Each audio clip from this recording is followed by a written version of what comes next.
Je pensais ne jamais refaire une vidéo à ce sujet. En gros, cette petite mèche, quand elle rejoint la grande mèche de Gohan, bah il devient super puissant, c'est ça? C'est une mèche légendaire.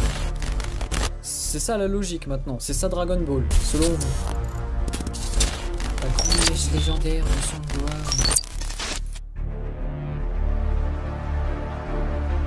J'avais tort.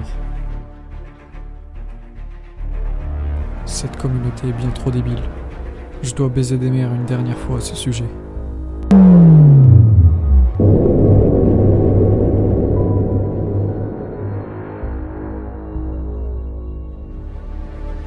Petit 2, c'est aussi sans doute une incohérence car c'est fait par la Toei, et jusque maintenant, en 88 épisodes, la Toei ont pondu des centaines d'incohérences. Vous vous souvenez du Boy Kaioken par exemple? Bah gardez-le bien en tête car on y reviendra plus tard. On y reviendra plus tard. C'est maintenant qu'on y revient.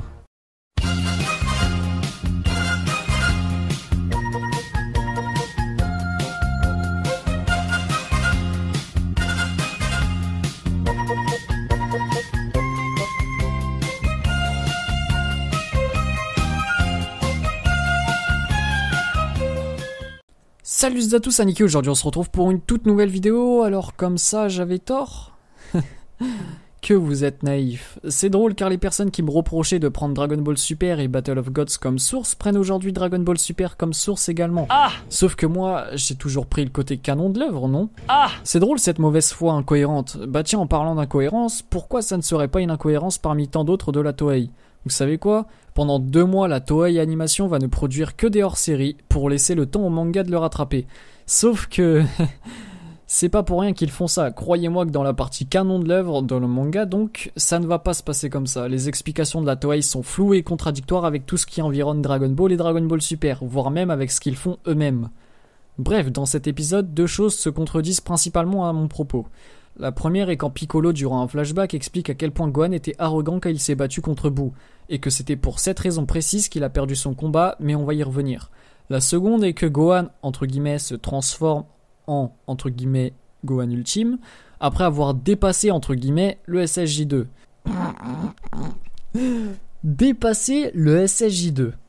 Alors, c'est un coefficient multiplicateur. Tu le dépasses comment, fils de pute? Avec des hormones de croissance et une capote? Coefficient, autrement dit, il n'a aucune puissance de base. Il s'ajoute à une puissance de base, justement. Autrement dit, Gohan, entre guillemets, ultime aurait pu se transformer en SSJ contre Boo, mais il ne l'a pas fait par pure arrogance. Et quand il s'est rendu compte de son erreur, c'était déjà trop tard. Et ça, c'est exactement mot pour mot ce que j'ai répété des centaines de fois.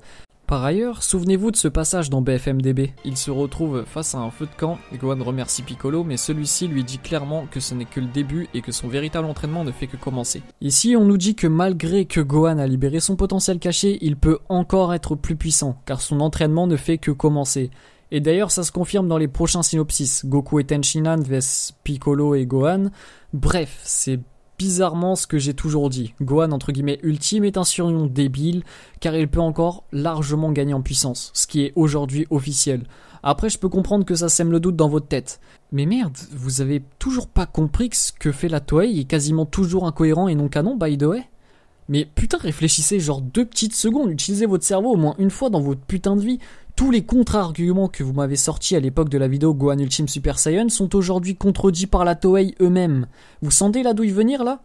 Le problème c'est que le potentiel caché n'est pas une transformation. N'importe quel personnage peut atteindre ce potentiel caché, peut par la suite gagner en puissance, mais aussi se transformer en SSJ s'il en a la possibilité, voire même plus. Vous voulez des preuves? Goku SSJB contre Black SSJR et Zamasu, Mirai Trunks SSJ2 vs Goku SSJ3, Vegeta SSJ2 vs Bilus, etc. Et ça juste dans Dragon Ball Super. Dragon Ball Super, le potentiel caché des 2 combattants apparaissent très souvent. C'était aussi le cas dans Dragon Ball. À votre avis, quand un personnage dit qu'un autre gagne en puissance quand il s'énerve, ça veut dire quoi?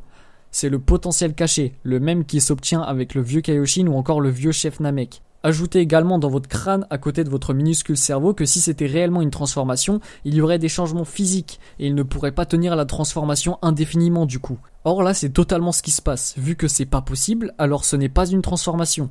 Second point, ce n'est pas la puissance maximum qu'il peut atteindre, comme dit plus haut. Dernier point, Même si ça serait sa puissance maximum, Osef, il pourrait la dépasser avec le SSJ, car le SSJ est une transformation mais surtout un coefficient multiplicateur.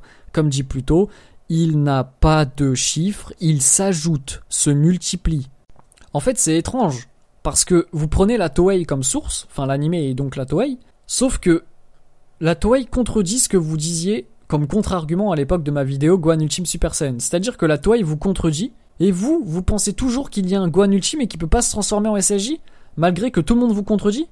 C'est-à-dire que le potentiel caché, on le voit H24 dans Dragon Ball Super, on l'a vu H24 dans Dragon Ball, et vous, comme des gros débiles, vous pensez réellement que juste Gohan, hein, pas les autres. C'est-à-dire que si les autres personnages utilisent leur potentiel caché, aucun problème, ils pourront se transformer en SSJ.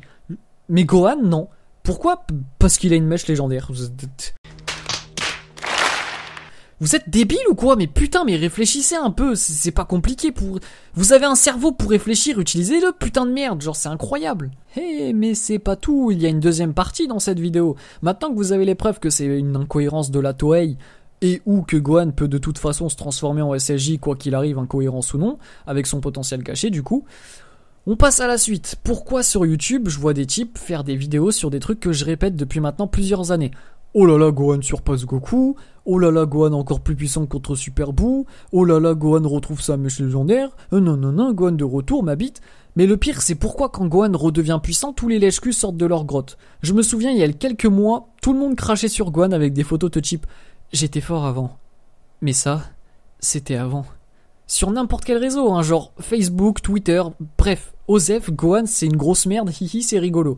Et maintenant, tu vois les mêmes personnes en mode « Oh là là, Gohan, il revient, il est de retour, c'est trop bien, c'est mon personnage préféré, j'ai toujours cru en lui. » Mais sérieusement, c'est quoi cette mauvaise foi, putain de merde? Mais putain, quand est-ce que vous allez vous rendre compte qu'il y a un sérieux problème avec cette putain de communauté?